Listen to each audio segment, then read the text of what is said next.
नमस्कार दोस्तों, मेरा नाम है Rajveer Maurya, senior pharmacist and health consultant और आपके अपने फेवरेट यूट्यूब चैनल फार्मालॉजिक्स में बहुत बहुत स्वागत है। दोस्तों, आज हम बात करेंगे साटिका के बारे में और जानेंगे कि यह क्या बीमारी है, किस कारण से होती है, इसका लक्षण क्या है और हम इसे कैसे ठीक कर सकते हैं। तो सारी जानकारी आपको मिलेगी, तो वीडियो को अंत तक देखिएगा, बिल्कुल भी स्किप मत करिएगा। तो चलिए स्टार्ट करते हैं आज का हमारा ये वीडियो। सबसे पहले हम समझते हैं कि साटिका होता क्या है। साटिका एक प्रकार की नर्वस सिस्टम का प्रॉब्लम है जिसमें हमारी जो लोअर बैक जो होती है, लोअर बैक से लेके पूरे पाँव में तेज़ दर्द होता है, जिसके कारण पाँव और जो हमारी एड़ी होती है उसके अंदर कमज़ोरी आ जाती है और शून्य पड़ जाता है। साइटिक नर्व जो कि एक नर्व होती है, आपकी रीढ़ की हड्डी से शुरू होती है और आपके कूल्हो यानी हिप के रास्ते दोनों पैर के नीचे की तरफ इसकी एक एक शाखा चली जाती है। यह आपके शरीर की सबसे लंबी और महत्वपूर्ण तंत्रिकाओं में से एक है, यानी कि जो नर्वस होती है, नर्वस सिस्टम होता है, उसमें से ये सबसे महत्वपूर्ण नर्वस सिस्टम है। साइटिक जो नर्व है वो हमारे पैरों को कंट्रोल करती है और अगर उसके अंदर कोई प्रॉब्लम आ जाती है तो उस बीमारी को हम साटिका कहते हैं। बहुत से लोग इसे कमर का दर्द या फिर हड्डियों का दर्द समझ लेते हैं, लेकिन यह एक नर्वस सिस्टम है, यानी कि आपकी तंत्रिकाओं की समस्याएं हैं। तो अब हमें समझ में आ गया कि साटिका होता क्या है। अब जानते हैं कि वह कौन कौन से कारण हैं जिनकी वजह से हमें जो है साटिका हो सकता है। अगर किसी व्यक्ति को ल्यूम्बर स्पाइनस स्टेनोसिस हो जाता है, यानी कि उस व्यक्ति की रीढ़ की जो नाल होती है वो पतली हो जाती है, तो ऐसे व्यक्ति को साटिका हो सकता है। अगर आपके डिस्क में डिजेनरेटिव डिसीज़ हो जाता है, जिसके कारण आपके स्पाइनल कॉर्ड के जो डिस्क होता है उसके अंदर ब्रेकडाउन हो जाता है, तो ऐसे केसेस में भी आपको साटिका हो सकता है।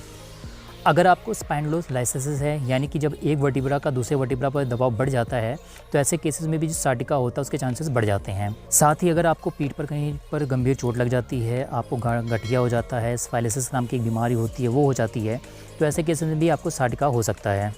अब हम जानते हैं इसके लक्षण क्या हैं। अगर किसी व्यक्ति को साटिका होता है तो उससे बहुत तेज़ कमर में और कूल्हों में दर्द होता है, उसके पाँव में जो जलन और झंझलाहट बहुत ज़्यादा होने लगती है, आपको लगेगा कि जैसे आपके पाँव में बिल्कुल भी ताकत नहीं है और आपका जो पाँव है वो सुन्न रहेगा, आपको चलने में भी काफ़ी दिक्कत का सामना करना पड़ेगा। अक्सर यह बीमारी जो है वो रात को बहुत अधिक बढ़ जाती है। अब समझते हैं कि अगर किसी व्यक्ति को साटिका हो जाता है तो उसे हम क्या क्या ट्रीटमेंट दे सकते हैं। अगर किसी व्यक्ति को साटिका हो जाता है तो हम उसे दर्द निवारक गोली देते हैं, जैसे कि ज़ेरोडॉल, एक गोली सुबह शाम देते हैं। इससे जो दर्द होता है उसमें काफ़ी राहत मिलती है। साथ ही हम उस व्यक्ति को जो है न्यूरोबियन 4 देते हैं, एक गोली सुबह शाम देते हैं। इसके अलावा जो है हम उसको टैबलेट वाइसलिन 5 mg स्टेरॉइड देते हैं और इसका जो हमारा जो ट्रीटमेंट होता है स्टेरॉइड का वो बहुत ही कम होता है, शॉर्ट होता है, शॉर्ट कोर्स हम इसे देते हैं। लेकिन अगर आप इस टैबलेट का इस्तेमाल करते हैं तो आप अपने डॉक्टर की सलाह ज़रूर लें। अगर आप स्टेरॉइड किसी को देते हैं तो दवाइयों के साथ साथ कुछ इंस्ट्रक्शन भी हैं, अगर आप उसको फॉलो करते हैं तो आपको साटिका जैसी बीमारी है उसमें काफ़ी फ़ायदा मिलेगा। अगर किसी व्यक्ति को साटिका होता है, उस पेशेंट को कम से कम 2-3 हफ्तों तक कठोर बेड पर हमेशा रेस्ट करना चाहिए। कठोर बेड पर जब आप सोते हैं तो आपकी जो रीढ़ की हड्डी होती है उसमें भी मजबूती आती है और आपके जो नर्व्स होते हैं उसमें काफ़ी इंप्रूवमेंट होता है।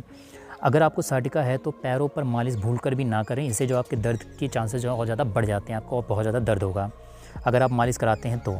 साटिका के दौरान आपको अधिक वजन नहीं उठाना चाहिए। अगर आप अधिक वजन उठाते हैं तो आपकी जो साटिक नर्व उस पर और ज़्यादा प्रेशर पड़ेगा।